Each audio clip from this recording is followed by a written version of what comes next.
Well, good afternoon again, everyone. We're going to go ahead and get started.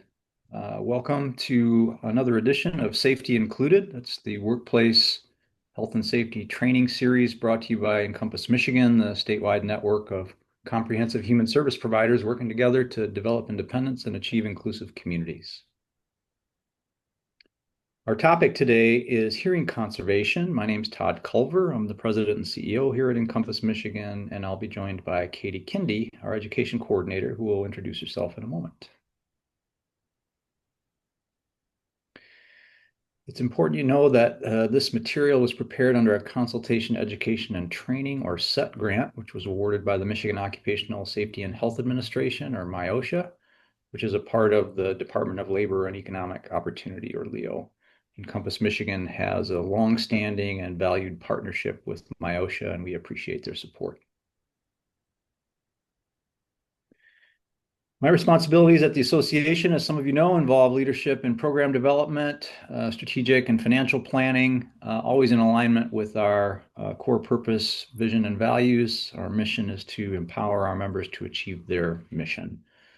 I've been with the association since 1995, and when I started here, it was as a project director, where I led this project, actually, the Technical Assistance and Training project that was funded through MIOSHA. And we focused then, as we do now, on occupational health and safety for member organizations. And prior to coming to Encompass, I did spend several years working in the manufacturing sector and for an automotive tier one automotive supplier, and part of my plant management responsibilities did include environmental compliance and workplace health and safety, and those years of experience is what provided the background for the content for some of this project that has gone on to this day. And I'll turn it over to Katie to introduce herself. Thanks, Todd. My name is Katie Kinde. I'm a 35-year-old autistic self-advocate. I love to learn and I love to help others learn. I graduated with a master's in education with a focus in learning design and technology in 2021 from Wayne State University. And currently I work as the education coordinator at Encompass Michigan. That means I create trainings, I coordinate events, and I handle all of our CEU and certificate distribution. Um, I have completed multiple leadership programs, especially through 2023 and 2024. I presented multiple times about autism in the workplace since then. I also became a co-leader in 2024 for the Michigan Advocates to End Seclusion and Restraint, and I am currently on the NSAR board. Um, in my spare time, I like to garden, and play video games, walk my dog, make jewelry, draw, and create miniature houses. Thanks, Katie. So before we begin, just a note about the content, and this will be true of every presentation brought forward through this project. Inclusion is a core value at Encompass Michigan, and inclusivity is very important to us. And we've tried to design these presentations, including this one, with all needs in mind, trying to avoid using too many colors or pictures. And when we do, we'll describe them, particularly for users who may be blind or have low vision. And there will be handouts. There are handouts available on a shared drive, and a link has been posted in the chat. Thanks, Katie. A little bit more background on the project. The overarching guidance comes from federal OSHA, actually, and their recommended practices for safety and health programs. Some of you may be familiar with their step-by-step approach to implementation that's built around 7 core elements. The main goal of health and safety programs is prevention. It's to prevent workplace injuries and illnesses, as well as the suffering and financial hardship that they can cause. And that's not just for workers, but for their families and the businesses that employ them. The recommended practices involve a proactive approach, and that's critical to the content that's delivered through this project. Traditional approaches are often reactive. Problems are addressed only after a worker is injured or becomes ill, after a new standard or regulations published, or perhaps because of an outside inspection that detects a problem that needs to be corrected. These practices, including the hearing conservation content we'll talk about today, recognize that finding and fixing hazards before they cause injury or illness is a far more effective approach. The most rigorous safety program takes the view that there is always intentionally capitalized, always something about an incident leading to injury that could have been different. In other words, we don't subscribe to the view that accidents just happened. It's incumbent on all of us to continuously assess the landscape in our workplaces to identify the potential for a problem and then fix it before one occurs. And that's what this presentation is all about, providing a framework for effective safety programs that promote prevention, this one within the context of hearing conservation. We'll try to deliver the content through clear and structured visuals along with graphics that support comprehension. Minimizing sensory distractions in both virtual and in-person settings will be discussed. Some of the options for verbal and nonverbal participation for learners. Some interactive components that can promote engagement without overwhelming folks, as well as some options for time-buffered schedules that can allow for processing and reflection. And the bottom line is that a safe workplace is sound business, and that's for everybody, regardless of neurotype. So, with regard to our topic today, the training objectives include a discussion of noise exposure in the workplace. Some examples will be provided of various noise levels for context. We'll talk about hearing loss, how and where it can occur, and importantly, the MIOSHA standard that addresses these issues. Among the requirements for a MIOSHA standard, if it applies, doesn't apply to every workplace, but when it does, noise monitoring, audiometric testing, hearing protection are required, and we'll also discuss some general accommodations to promote or to be inclusive of neurodiverse, both learners and employees who are impacted by the standard. Some general training considerations for employers will include building trust, being conscientious about sensory overload and other sensitivities, the potential for verbal or nonverbal learners, offering clear signs, proprioception as a phenomenon that employees or learners may be experiencing. Again, the benefits of time-buffered schedules and how that can impact the capacity for memory, as well as how training locations can impact the effectiveness of the training. And we'll talk as well about how you can use these and other safety included resources moving forward. Specific to noise exposure, employers are responsible for determining the level of noise in the workplace and identifying employees who are exposed to noise levels at or above 85 decibels. And that's averaged over a typical workday, referred to as an 8-hour time-weighted average. Noise is specifically defined as unwanted, excessive, or dangerous sound. If an employee is exposed to an excessive amount of noise over a sustained period of time, there is a risk of hearing loss, and that hearing loss occurs in the inner ear. Short exposures to excessive noise can cause temporary hearing loss, but if the exposure stops, sometimes hearing can return to normal. This is a phenomenon that's referred to as bounce back. However, if you're continually exposed to excessive noise, parts of the inner ear can be damaged permanently, and that results in hearing loss that doesn't come back, that can be permanent. Some of the warning signs for hearing loss can be difficulty in hearing consonant sounds such as S or T, S or T in normal conversation, difficulty in separating speech from background noise that may be present. If you hear complaints from others that you are talking too loudly, that can be an indication. Having to turn up the volume on TV or music that's being played. Difficulty in hearing certain sounds, such as ringing phones or whistles, as well as soft sounds, such as a child's voice or rippling water. And it can result, one of the symptoms of potentially of hearing loss is a constant ringing in the ear that's known as tinnitus. There are two types of noise that most frequently occur in the workplace, continuous and impulse.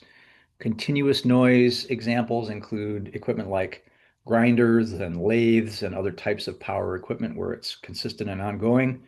Impulse is more intermittent from tools that are either pneumatic or impact in nature and anything that involves explosives. Both types of noise can be harmful depending on how loud they are and depending how long employees are exposed to that noise.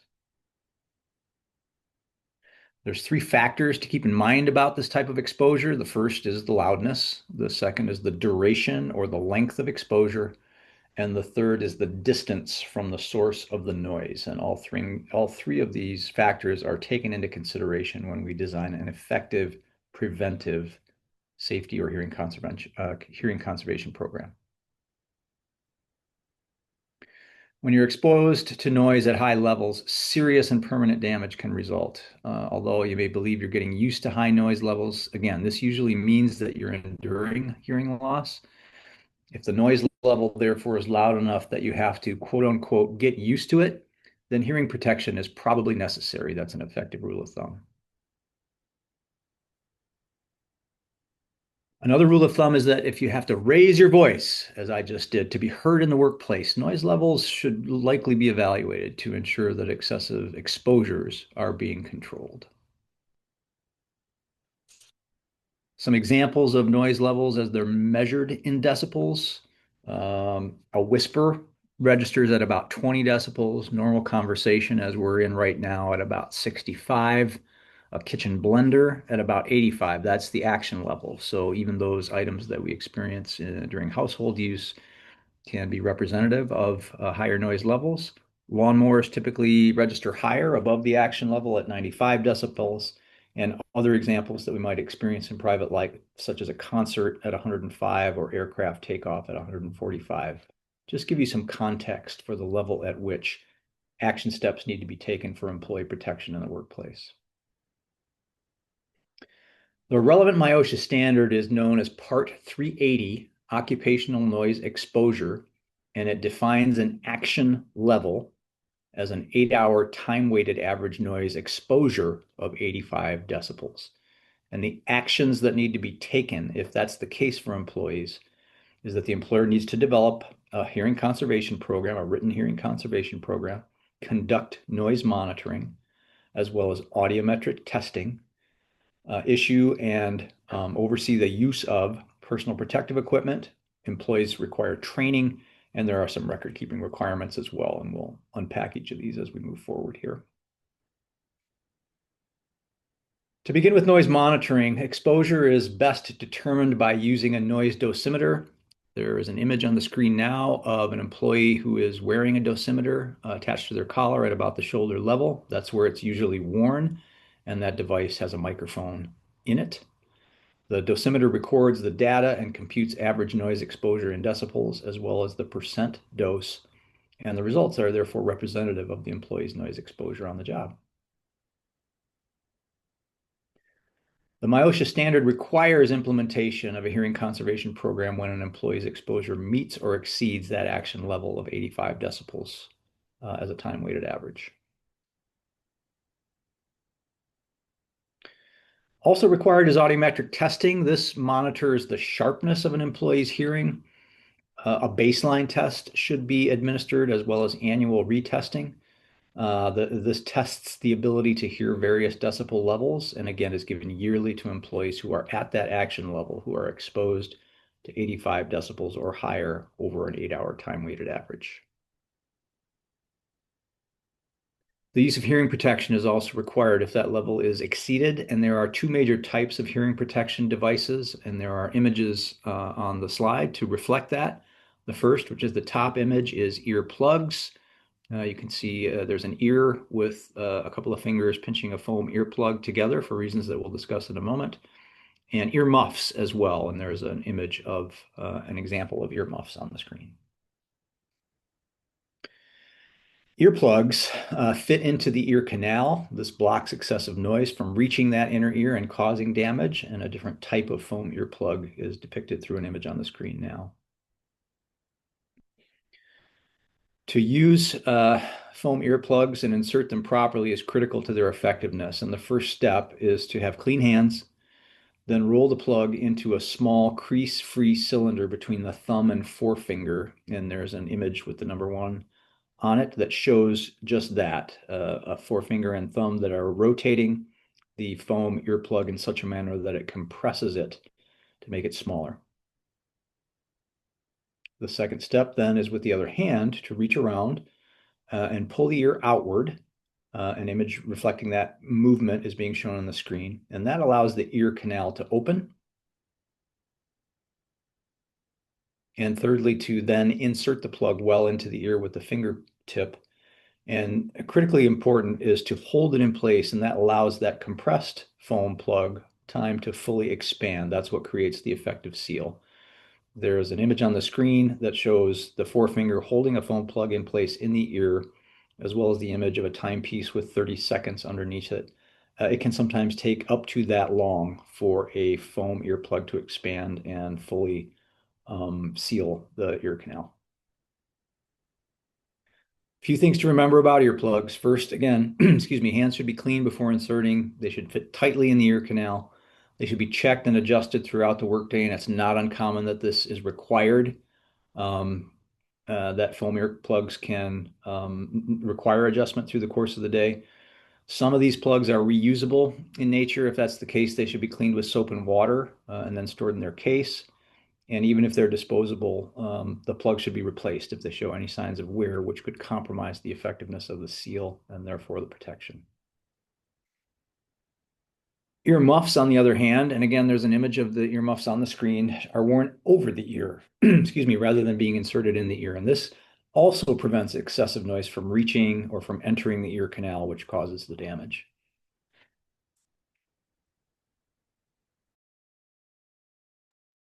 In terms of using earmuffs, we should always, prior to putting them on, inspect the inner linings. That's the foam padding part that's in black that is in the image on the screen. Those are inspected for cracks, tear, or other signs of wear. And earmuffs should be centered so that equal pressure is distributed around the ears. And again, that creates the tight seal that provides an employee protection. We should push aside hair or earrings that may interfere with the effectiveness of that seal, and also make sure that glasses or protective eyewear, if it's being worn, do not interfere. And a few things to remember about earmuffs. The seal as well should be checked and adjusted throughout the workday. The need for that isn't as frequent as with plugs, but it still should occur to make sure that that seal is effective. When the task involving hearing protection is completed, the cushions should be cleaned with a wet cloth. That will not only maintain the effectiveness of the seal, but help the equipment last longer. But if they are showing signs of wear or tear, then earmuffs should be replaced. Relative to the MIOSHA standard, the overarching requirement has to do with the fact that when employees are subjected to sound exceeding those listed in table G16, which demonstrates that 85 decibels over an 8-hour time-weighted average phenomena, then feasible administrative or engineering controls shall be utilized. And if those controls fail to reduce the sound levels to an acceptable level, that's when the personal protective equipment shall be provided and used to reduce sound levels within the levels of the table. So administrative controls can have to do with reducing the amount of time that the employee is exposed to the exposed to the noise level, excuse me. Engineering controls can involve repositioning the employee so that they're further away from the noise, or perhaps even containing the noise. And if those fail, that's when PPE is appropriate. So the options sequentially are, as it relates to noise exposure, is first of all to eliminate it. We may be able to, if it's equipment that's generating the high noise levels, we may be able to find a substitute that runs a little bit more quietly.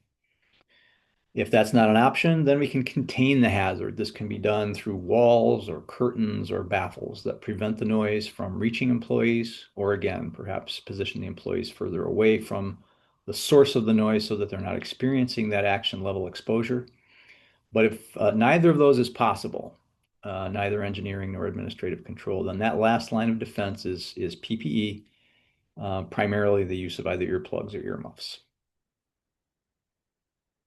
And I'm going to turn it over to Katie now to discuss some accommodations that can be considered as it relates to this topic. Thanks so much, Todd. So this section in particular is just accommodations. So it's meant to teach employers about accommodations for better outcomes for all employees of all neurotypes. Neurodivergent employees may have sensitive hearing, which, if not accommodated, can lead to sensory overload. Loud or numerous noises can be distracting, sometimes even painful to those with sensitive hearing. For example, an office space of 20 employees may not seem loud, but those with hearing sensitivities may be able to pick up the conversations at every cubicle, hear the car driving by outside, and coworkers typing on their keyboards all at once. This can be overwhelming when trying to focus on a task. A quiet, safe space can help reduce sensory overload, but as an employer, your main goal should be to prevent it entirely. Earplugs or normal earmuffs may not be enough to reduce sensory overload on their own. Employees who have sensitive hearing may ask for noise-canceling headphones, which suppress ambient sounds using active noise control, or ANC. If requested, these will eliminate background noise, reduce sensory overload, and improve productivity and focus. Headphones and earmuffs don't accommodate all employees. Um, there's actually bone conduction headphones, they're called, which send sound as vibrations through your cheekbones and jaw to your inner ear, bypassing the eardrum, which keep your ears open to ambient sounds for increased situational awareness. These headphones are comfortable for long periods, don't block the ear canal, and are a good option for those with certain hearing impairments, though bass quality can be lighter and sound leakage may occur at high volumes. Communication with headphones. It's really important to come up with rules beforehand. So the key is to open up dialogue to find out what works for specific tasks and team dynamics.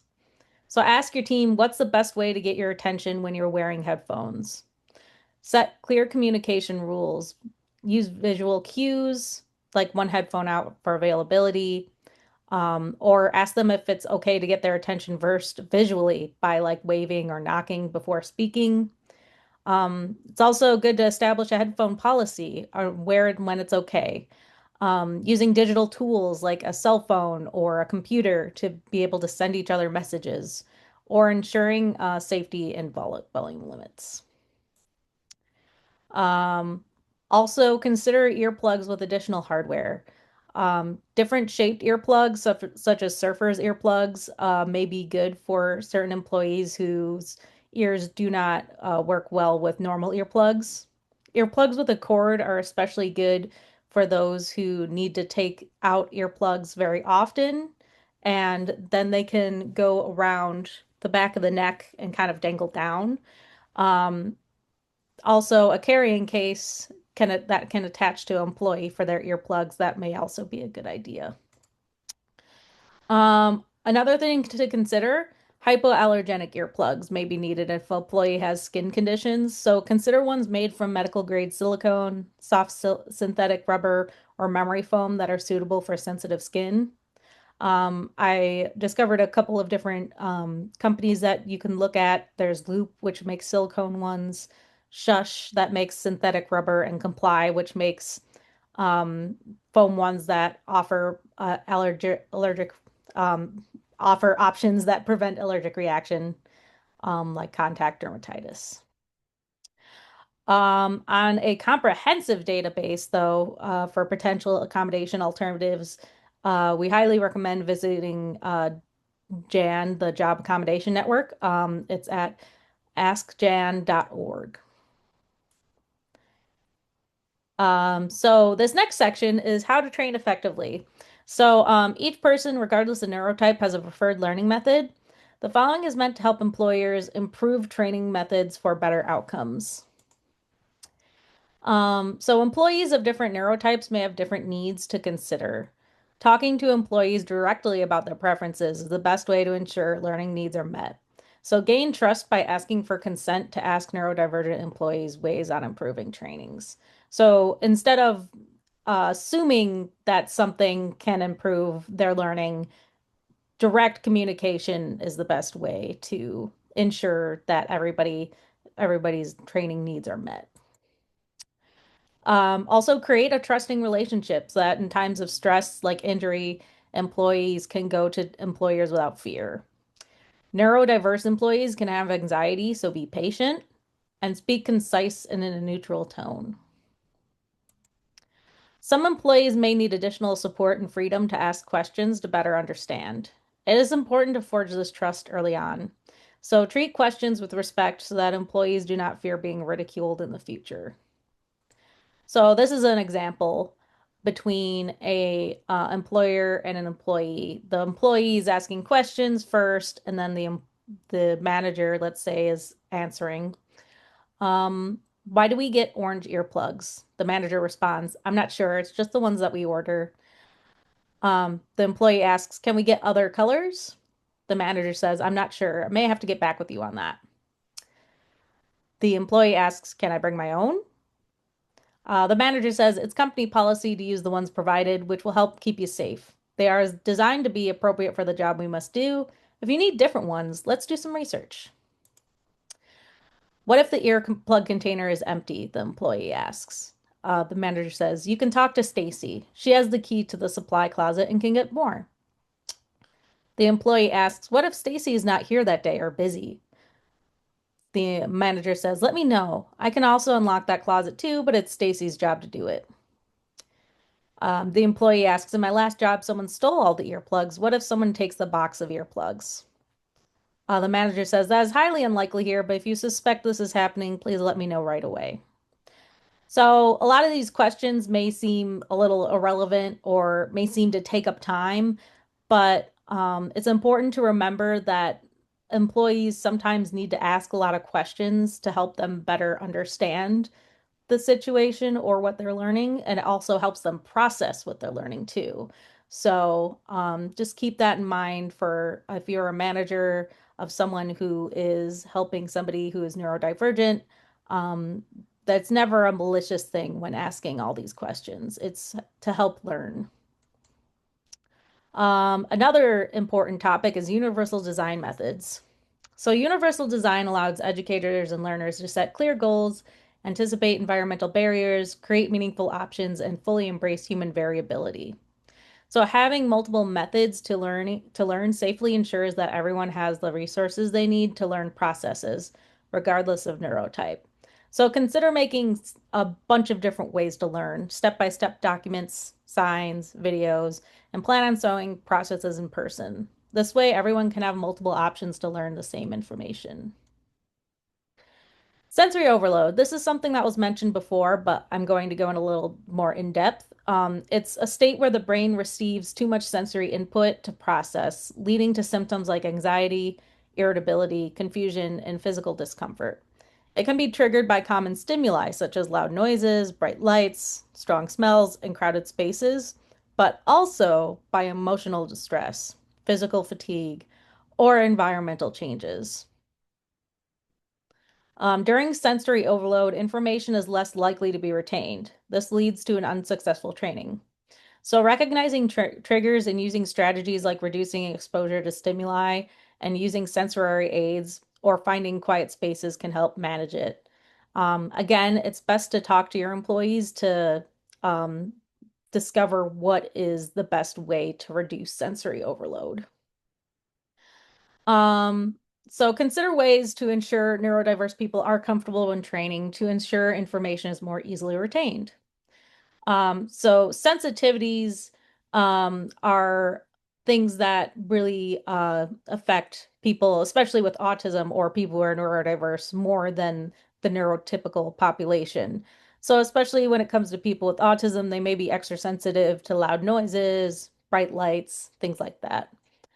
So consider their needs, converse and ask if any changes to the environment can help their learning experience and prevent sensory overload. Some things that can be offered, white noise machines, access to white noise music, which there is some on free places like YouTube, um, tinted glasses, headphones, as stated earlier. Um, when it comes to auditory and visual considerations, ensure that your trainings are also accessible. Neurodiverse people are prone to comorbidities. Visually, you should have large text and describe images or steps for anyone with low vision. When speaking, ensure that you are using a microphone if any employees have low hearing. Um, Another sensitivity is scent. So for those who are sensitive to scents, some smells may be overwhelming, especially from machinery, and there are ways to manage these scents personally and environmentally. So for personal management, there's masking with things like Vicks Vapor Rub and peppermint oil. Um, you can even use toothpaste or chapstick underneath an employee's nose or inside their mask. For breathing, um, breathing through the mouth or taking shallow breaths or even humming can help block smells. Scented items, again, like minty gum, strong mints, or Listerine strips can help.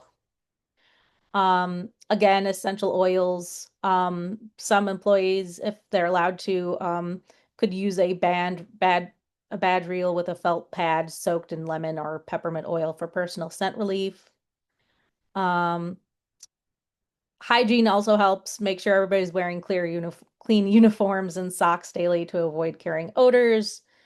Um, for allow quick breaks as well. Let employees step away for fresh air if they're overwhelmed. For environmental control, making sure all surfaces are clean. If you need to, so there's odor absorbers like coffee grounds and charcoal. Using enzymatic cleaners also helps. Also, the use of air fresheners or diffusers works. It's best to use hospital approved or hypoallergenic ones. And also making sure the ventilation in the building is proper and that you are using fans or opening windows when possible. Tactile sensitivities are also an important topic. In the accommodation section, we went over some of the options of different materials. Um, so you may want to consider that people may have discomfort from either the pressure, material, or weight of earplugs or earmuffs. So consider soft over-ear designs with plush padding and gentle clamping force over tight earbuds or heavy models to avoid irritation, pain, and sensory overload. Hypoallergenic options should always be considered as discussed previously. Um, During trainings, it's always important to consider proximity and comfort for consent.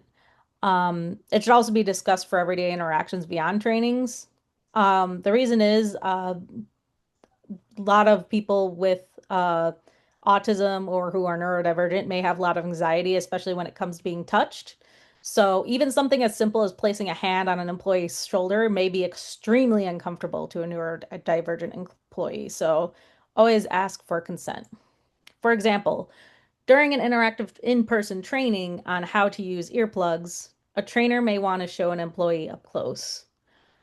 Trainers should ask if it's all right to be up close before showing each step. Also, it's important to let the employee learn by themselves, letting them insert and remove their own pair of earplugs. Consider some employees may prefer verbal or nonverbal communication. So, nonverbal isn't just about not talking, it's about using diverse communication methods as gestures or visuals, beyond speech, facing sensory challenges, and processing language differently, literally and not nuanced. Sometimes certain neurotypes may need to go nonverbal or shut down due to overwhelm, requiring patience and clear, direct communication, respecting their cues, and understanding their unique sensory and processing needs to bridge gaps. Communication before a shutdown is essential for preparing for these moments.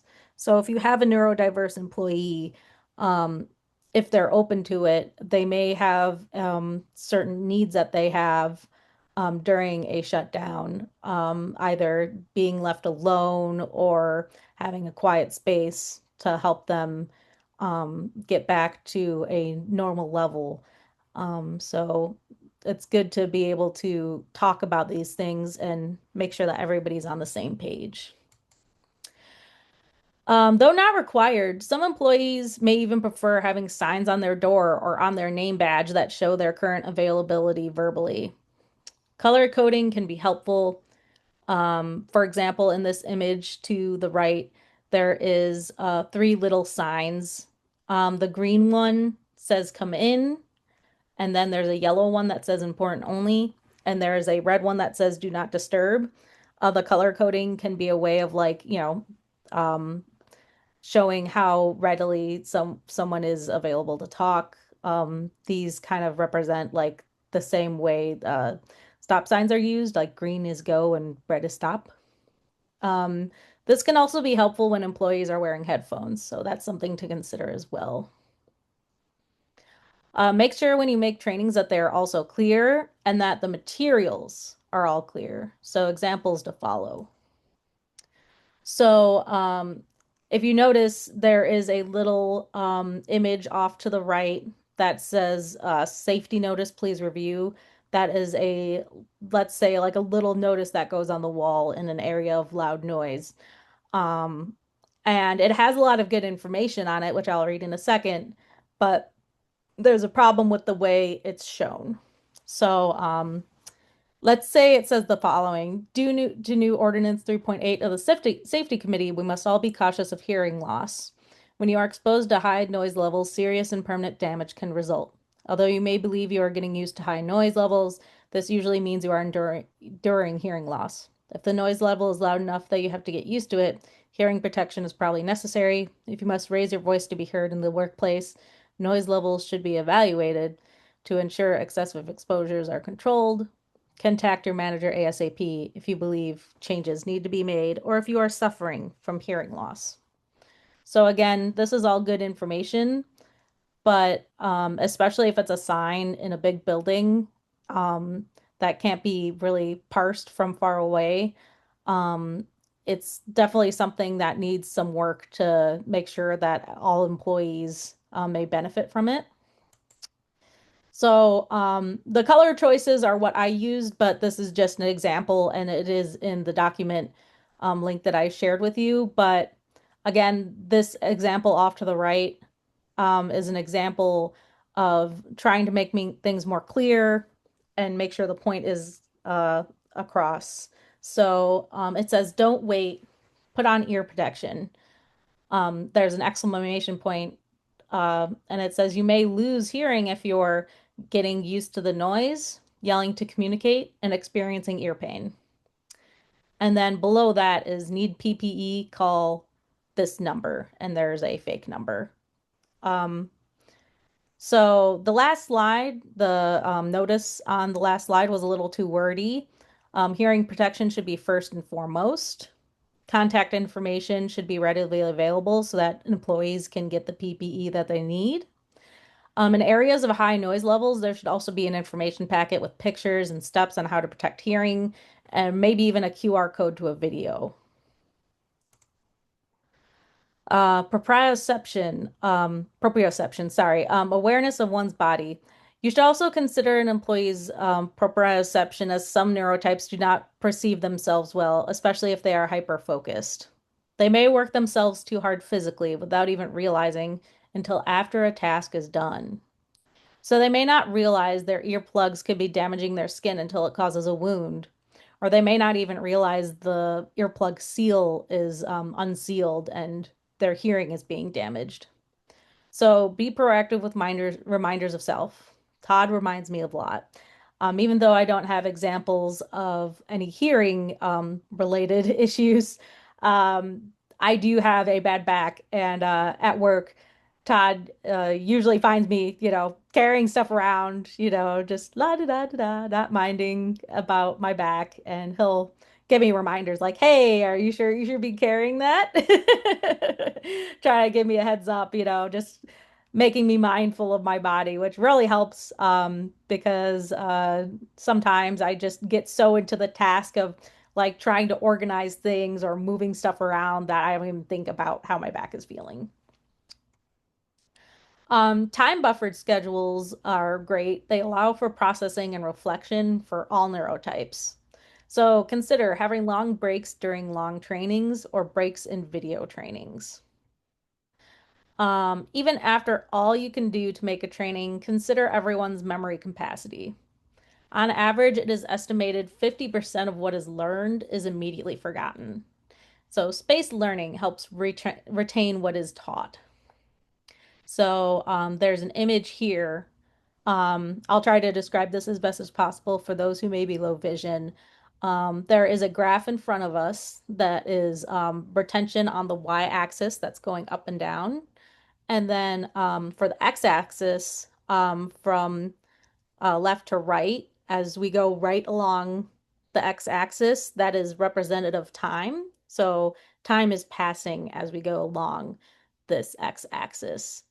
And at the first dot on this graph, on the upper left of the graph, that's where you've learned something for the first time. And that's denoted on the x-axis as day zero. The reason why this is important, this graph, is because it shows how actively you can retrieve or remember something with the amount of times you review the information.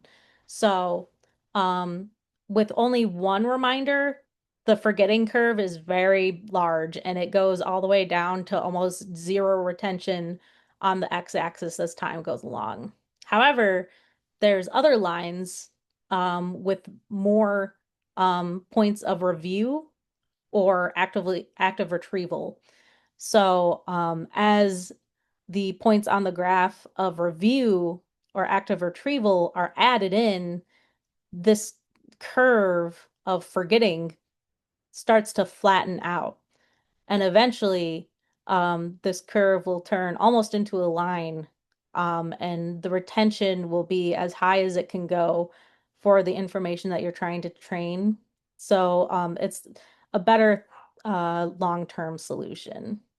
And if anyone has any questions about this, we are close to the end of the presentation, so we can talk about this image if it helps, but I hope I described it as best as I could. Training location. There is evidence showing that information retention for all neurotypes is also affected by location. So employees are more likely to remember information in the spot they learned that information. This means that procedures should be taught in the spot they will be used. So we're now at the end. Um, I wanted to ask everybody, you can feel free to unmute yourselves or post in the chat. How can you improve your safety training? We created a checklist for you to discuss with your employees and apply to your own trainings that we can go over in a second. But it looks like someone unmuted. Vicky? Yeah. Um, as far as noise training or hearing protection, I need to get over there and talk to the guys that are over there. They play a radio so loud that it bothers my hearing when I go over there. So I Oh, know geez. it has to be bothering their hearing. I have Yeah. hearing aids and they screech over there Oh, goodness. because of the feedback. Yeah. Mm-hmm. Oh, something I have to hit on real quick. Yeah. No, I that also have stuff. one neurodivergent young man over there who is using noise canceling headphones. So yeah. Mm-hmm. But They yeah, don't have any earplugs as far as I know. I'm sorry. I said they don't have any earplugs as far as I know. So I will get over there and make sure they have them. Yeah, for sure. It's Well, also, this is Todd, Vicky, that's also a variable that you can control as the employer as well. Yeah. So, yeah. mm-hmm. Yeah, we want to make sure everyone's hearing is protected. So thank you for Well, I sharing. go over there. I do go over there and I turn it down. And the minute I'm out the door, they turn it back up. Oh, geez. Yeah. Might be some time to, have some discussions or set some rules in place. Yeah. And unfortunately, I'm not the boss over there, but yeah, Yeah. half the time it's the supervisors over there turning it up. Oh, geez. Yeah. Any other questions or comments?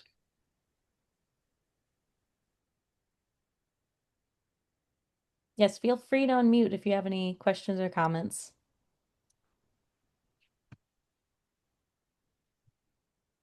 All right. Well, it is 1:46, so if you have any other questions or comments, I will open the floor up again. But first, I'm going to stop sharing because I have to share one of our documents that we created that is in the handout. or that's in the folder that I shared with everybody. It's a Google folder. Let me see. I will start sharing again. Can everyone see my screen? There it is. Yep, we can see it, Katie. Wonderful. So, considerations for trainings. This is the document that Todd and I made. Um, it's just a document that helps people consider the training needs for all employees. Um, this one is already filled out, but there is not only this example one, but a blank one in there as well. So there's a line for the training in question, and there's a date. Just in case you ever want to review what was discussed about before, there's a date on here that you can put. Um, the leftmost column is the type of consideration, and that will already be filled in. But then the middle column, which will not be filled in, that will be filled in by either a manager or somebody else within the company that is for reviewing the current training and what is being done right now.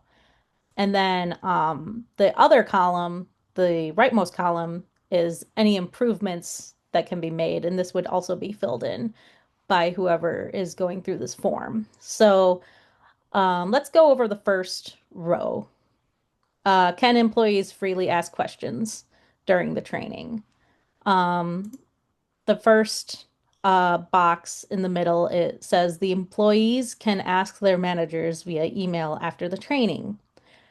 Um, so then in the third column to the right,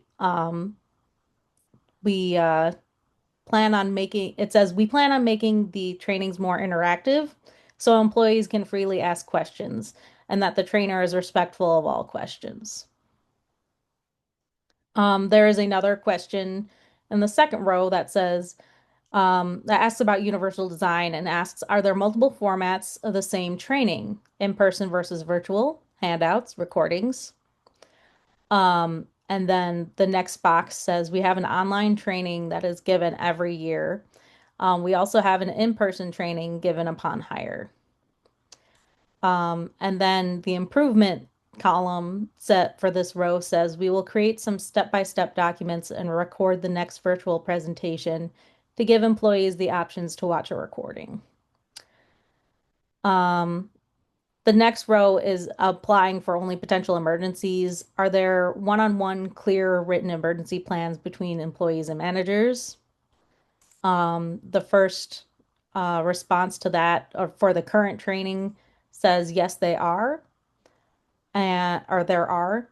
And then the improvements to be made, that box says no improvements currently. So again, this is something that can be filled out, not like at a you know, annual pace or anything like that, just as needed. It's just something that helps employees or employers consider what's in their training. So I'm going to stop sharing.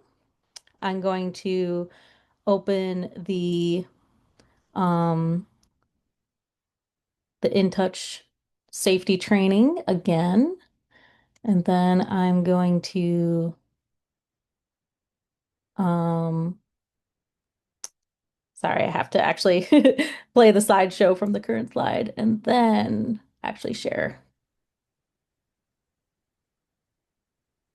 There All it right, is. can people see the slides? Yes, it's on the screen now, Katie. Thanks. Awesome. Thank you guys for being patient. So, did the slide go on to the next slide? The next question? Yes. All right. Is there anything specific from this training that would be beneficial for your safety trainings? Would anyone like to unmute and discuss? Did you record this? Yes. Well, then it would be great if we could get the recording and use it for our safety training. Wonderful. Yeah, that's what we're hoping for. Awesome. There's also a comment in the chat, Katie from Lee, that Thank you. It's useful to think about structure and reasonable accommodation. Oh, thank you, Lee. I appreciate that.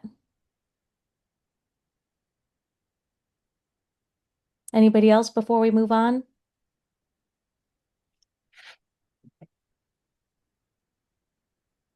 Alrighty, well, it looks like everybody is all set, so I'm going to move on to the next slide, which is the summary. So if an employee is exposed to excessive amount of noise over a sustained period of time, there is a risk of hearing loss. Employers, excuse me, must maintain a workplace free from any recognized hazards, including excessive noise. Per MIOSHA standard, employers must respond with administrative or engineering controls, or PPE. Hearing protection and conservation are an important element of workplace safety. Remember the principles of noise reduction in the context of occupational noise exposure and accommodations supporting a diverse workforce. When creating trainings, remember to consider the needs of all of your employees to improve retention.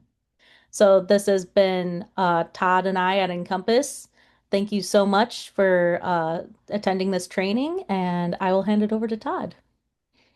Good job, Katie. Thank you. If you can move to the next slide, we'll show some of the resources that we drew upon to create this training, certainly the MIOSHA standard, as well as a fact sheet around noise and hearing conservation. And then Katie has done a great deal of research, and there are a plethora of resources there that may be useful as you seek to design trainings for a more neurodiverse audience. We do thank you for spending time with us this afternoon. If you would like to work with us on some additional training needs, please feel free to reach out. We can deliver some of this content in person, so let us know if that's of interest, a date and time, and a length of training, the topic that you're seeking to cover, and how many attendees would be at the training, and we'll see what we can do to provide you with support to make that happen. Katie's the main contact for that if you'd like to reach out. And before we close, I see one additional question from Lee. If an employee needs an accommodation due to noise in the workplace, will the ADA accommodation be the right path? So that depends on the noise exposure, Lee. If that's above the action level, it's actually the MIOSHA standard that takes precedent. And then up after that, there may be some additional accommodations that you could work with the employee to reasonably include. If it's simply a distraction or other sensory overload issue, then it would be the ADA that would provide sufficient guidance, and we'd be happy to follow up with you on that offline if you have additional questions.